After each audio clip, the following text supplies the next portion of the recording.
Thousands of new shows are one tap away, and you open the one you've seen 6 times. Why does that feel better than watching something new? You just scrolled past hundreds of fresh twists and shocking endings, and you picked the show where you know every line, the one with 0 surprises left. That should be the most boring choice on the screen. Instead, it feels like sinking into a warm chair. The easy answer is you're just tired or lazy, but that guess is about to fall apart because a familiar story does something measurable to your body. It slows your heart and loosens your shoulders. That isn't laziness. That's your brain reaching for the old favorite on purpose, for a reason you've never questioned. Here's the strange part. The more choices you have, the less you actually watch. You open the app, scroll for 40 minutes, and start nothing. Trailer, description, ratings, next one, next one.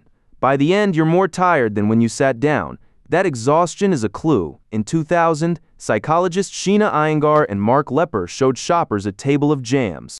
One table had 6 flavors, another had 24. The big table drew more people, but far fewer bought anything. Too many options froze them. That same freeze is happening on your couch tonight. But the real problem is what a new story quietly asks of you. Every new show is a stack of unknowns. You don't know these people, this world, or where it's going. And your brain hates not knowing. It's built to guess what happens next, second by second, all day long. That guessing is how it feels safe and in control. A new story breaks that. Suddenly, nothing can be predicted, so your brain has to work harder. So the first real question is this. What is a new show making your brain do that a familiar one doesn't? So picture what a familiar story removes. Your brain is always running one step ahead, guessing the next line, the next look, the next beat. When the guess lands, it relaxes. A new show breaks that streak on purpose. You can't predict a stranger's face, so a small part of you stays on guard. It's like walking down a dark street you've never seen. You watch every shadow because you don't know what's coming. Now think of the hallway in your own home. You could cross it in the dark with your eyes closed and never flinch. That's a familiar show.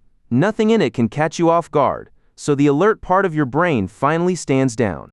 But being on alert only explains why new feels tiring. It doesn't explain why the familiar feels like actual relief, and that gap points straight at something happening in your body. In 2013, a researcher named Jaye Derrick at the University at Buffalo tested exactly this. She had people write for a few minutes before a hard focus task. One group wrote about a favorite show they loved to rewatch. Another group just wrote an ordinary to-do list.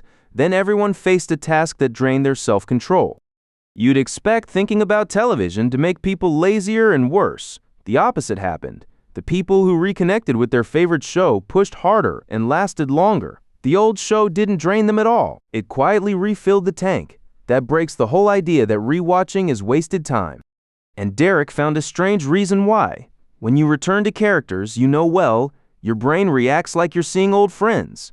You've spent hours with them, so a piece of your brain files them as company. She called this social surrogacy, which just means the show stands in for people. Sitting alone, you can feel less alone just by pressing play. You're not only watching a story, you're rejoining a group that always shows up and never lets you down.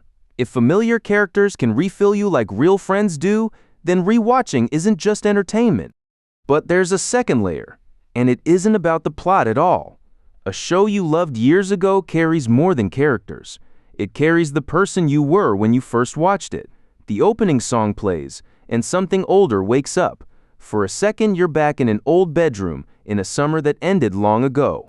You didn't ask for that memory. The music pulled it up before you could think. You're not only escaping tonight's stress, you're quietly visiting a version of you that still lives inside that story. And that's why the pull gets stronger on the worst days. When life feels heavy and you barely recognize yourself, a familiar show is a guaranteed way back. Press play, and for a while you feel like you again. So a familiar show does 3 things at once.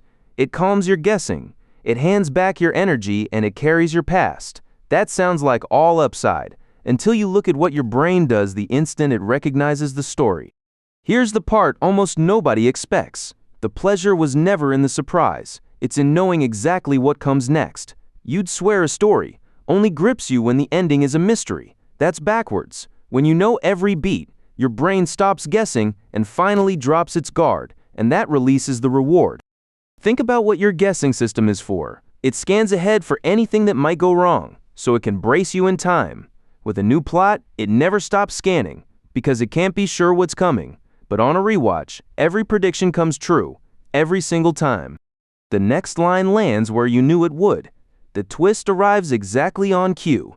After enough of that, your brain concludes there is nothing here to defend against.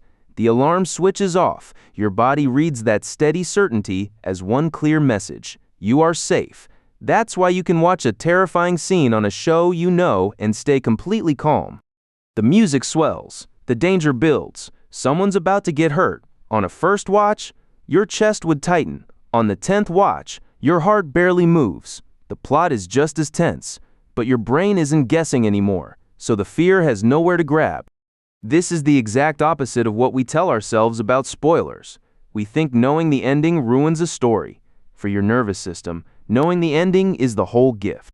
So picture tonight, you're wiped out on the couch, thumb hovering over a new show. For a second, you actually consider it. Then, without deciding, you back out and open the old favorite. That wasn't laziness in that pause.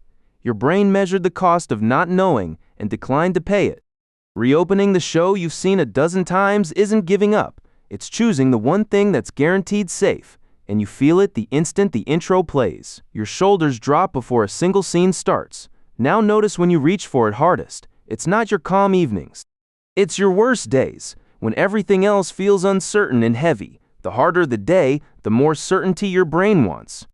So think again about that first choice. You didn't pick the old show because life had nothing new to offer. You picked one of the few places where nothing is allowed to surprise you.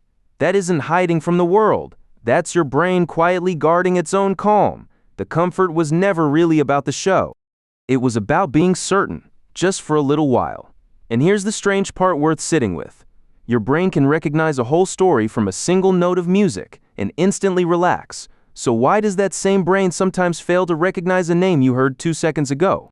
Your brain can lock onto a whole story in one note, yet a name you just heard slips away before you can repeat it, and the reason isn't simple forgetting. That answer is waiting on your screen right now. Subscribe to Where Why Begins for more strange reasons behind ordinary things.